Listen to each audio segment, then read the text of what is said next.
The Earth to us is a huge rock with a hot center, but the development of the Earth and the land masses on it far exceed such simple ideas. The Earth is created through intricate and complex processes, one being subduction. To begin, if you break down this rock, it is made up of giant slabs of Earth called tectonic plates that look like puzzle pieces that go together and make up the Earth. There are numerous plates, but there are about 15 major plates that make up the bulk of the continents and the oceans. Tectonic plates are further divided into continental crust and oceanic crust. The continental crust make up the continents like Africa, Asia, North America, etc., while the oceanic crust makes up the ocean floor. One of the main processes that occur with tectonic plates is subduction. Subduction is when the crust from one tectonic plate is forced under the crust of another tectonic plate. Because oceanic crust is denser than continental crust, it is always going to be submerged crust, or the one that goes under. The crust that is on top can either be continental or oceanic crust. Subduction has several effects on the Earth. Some of these are earthquakes, tsunamis, volcanic activities, creations of mountains, etc.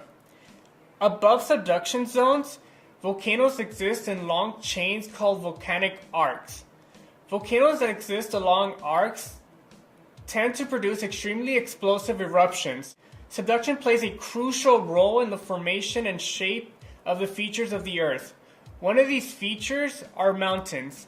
Mountains are formed over millions of years when plates collide and subduction takes place. When two plates collide, one submerges under the other, and the edge of the top plate is scrunched up, and this forms a mountain. While subduction shapes the Earth's main features, like forming mountains or volcanoes, the ocean also plays an important role of altering and shaping the surface of the varying land masses that it creates. Many of us walk along the beaches every day, but fail to notice that the sea reaches the beaches differently at times.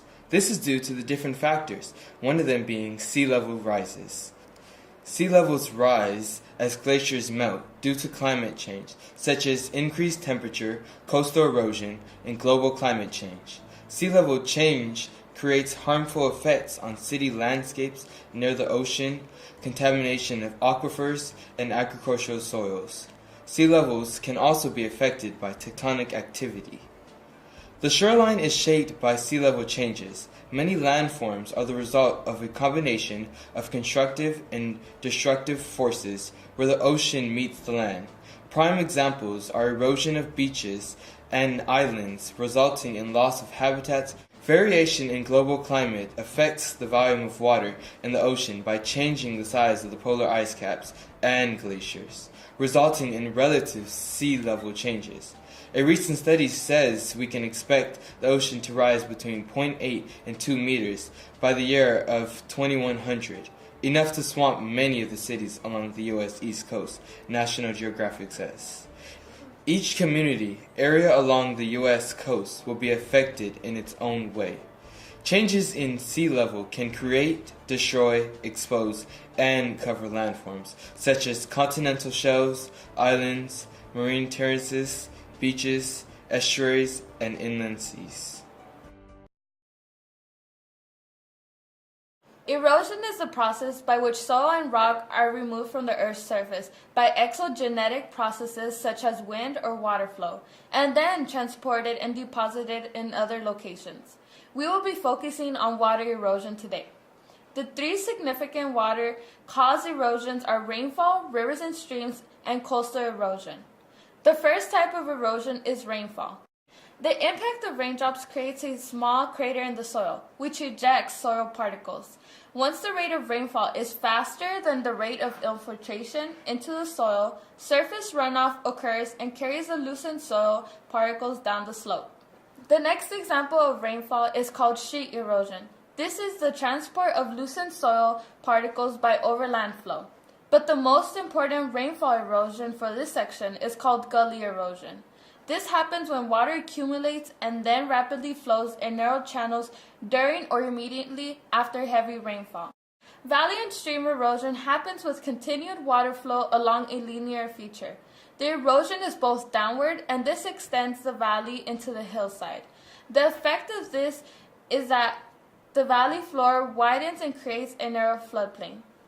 Wearing away of bank of a stream or river is called bank erosion. This may be noticed or distinguished by the changes of sediment in the bed of the watercourse. Coastal erosion is what really impacts the ocean. Shoreline erosion happens in both exposed and sheltered coasts, mainly because of currents and waves. Wave pounding is when the sheer energy of the wave hitting the cliff or rocks breaks off. You still may have some questions like, where does the beach sand come from? The beach sand comes from the erosion of the land. In some areas, the beaches rely on sand transported from the mountains, by the rivers, and from eroding cliffs near the shoreline. What is the sand made out of? Sand is made from tiny grains of rocks and minerals. It can also be tiny particles of the shells of sea creatures.